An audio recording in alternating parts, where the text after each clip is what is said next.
প্রিয় দর্শক, আপনাদেরকে সরাসরি যুক্ত করছি ঢাকা থেকে। আমরা আপনাদেরকে দেখানোর চেষ্টা করছি পিপল টকের পর্দায় আহলে সুন্নাত ওয়াল জামাতের যে বিক্ষোভ মিছিল ছিল, বিক্ষোভ মিছিলটি ইতিমধ্যেই পুলিশের বেরিয়ে পুলিশের বাদ আসলে ভেঙে তারা স্বরাষ্ট্র উপদেষ্টার বাসভবনের দিকে আসলে পদযাত্রা করছেন, প্রদক্ষিণ করছেন।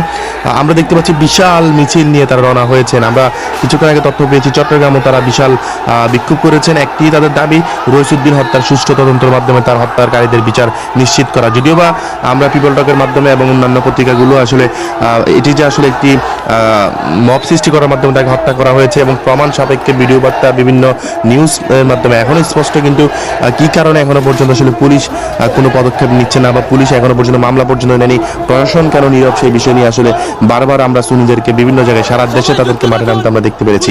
আমরা গত কয়েকদিন ধরে সুন্নি স্কলারদের সাথে আমরা কথা বলে জানতে পেরেছি যে আসলে তাদের যে মামলা প্রক্রিয়া সেগুলোর মধ্যে আসলে এখনো পর্যন্ত প্রশাসন যেতে যায়নি বা যেতে চাচ্ছে না। কেন যাচ্ছে না সেই উদ্দেশ্যে তারা হয়তো সারা দেশে আসলে বিক্ষোভ করছেন।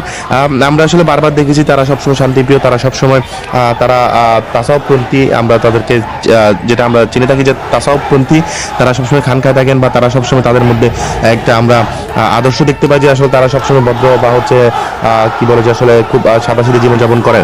কিন্তু তারা বারবার এখন রাজপথে কেন আসছেন, কেন তারা রাজপথ উত্তাল করছেন?